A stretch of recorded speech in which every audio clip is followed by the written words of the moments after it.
مصر کے اندر حضرت موسیٰ علیہ السلام نے ایک کبتی کو تھپڑ مار دیا تھا۔ قرآن مجید کے دامن میں یہ واقعہ موجود ہے۔ تو آپ کی جلالت اور آپ کے زور کی تاب نہ لاتے ہوئے وہ وہیں ڈھیر ہو گیا اور اس کی موت واقع ہو گئی۔ تو مصر کے حالات کشیدہ ہو گئے اور حضرت موسیٰ علیہ السلام کو مصر چھوڑنا پڑا۔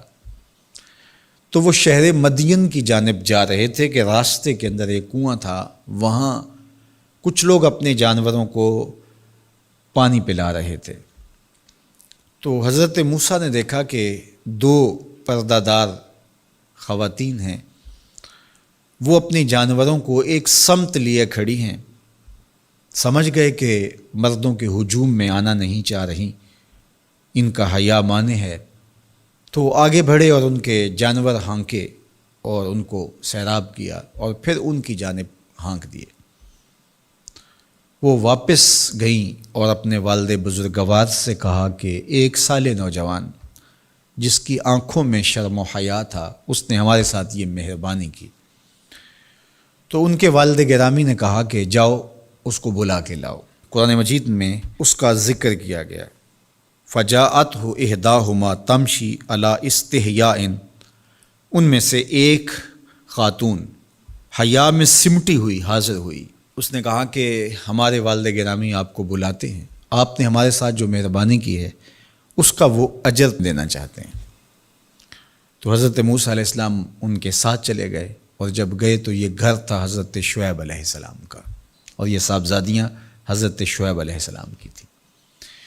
تو اس خاتون کا شرم و حیا کے ماحول میں حضرت موسیٰ علیہ السلام کو یہ کہنا اور چل کے اس انداز سے آنا، قرآن نے اس کی حکایت بیان کی ہے۔ تو خدا کو پسند ہے کوئی خاتون حیا کے ماحول میں آئے تو اللہ اس کی آمد کو اور اس کے آنے کو قرآن کا عنوان بنا دیتا ہے، اور قرآن کی حکایت بنا دیتا ہے کہ جو خاتون حیا کے جوہر کی مالکہ ہو وہ اللہ کو کتنی اچھی لگتی ہے۔ اللہ اکبر۔ حضرت نبی اکرم صلی اللہ علیہ وآلہ وسلم کا فرمان حیا کے حوالے سے، الحیاء من الایمان، حیا ایمان سے ہے۔ تو جتنے بھی ایماندار لوگ ہیں وہ پھر حیا کے جوہر سے مزین ہوں گے، مالا مال ہوں گے۔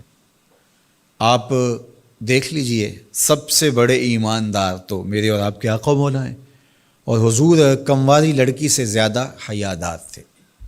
باقی حضور کے اصحاب دیکھ لیجئے، ان کا حیا، اور حضور کی ازواج مطہرات کا حیا دیکھیے۔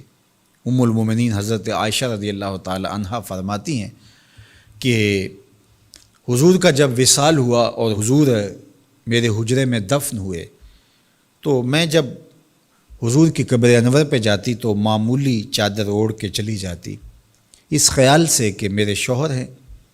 پھر حضرت ابوبکر صدیق رضی اللہ تعالیٰ عنہ کا وصال ہوا تو وہ بھی ساتھ دفن ہو گئے، تو میں پھر بھی اسی حالت میں جاتی، اور میں سوچتی کہ ایک میرا شوہر ہے اور دوسرا میرا والد ہے۔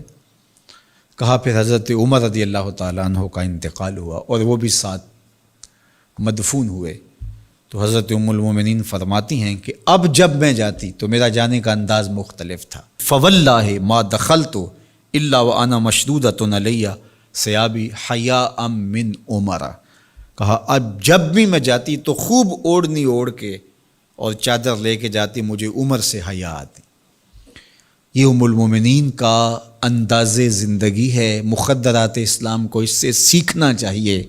جو قبر میں دفن ہیں ان سے بھی یہ حیا کریں، جو مومنوں کی ماں بھی لگتی ہیں۔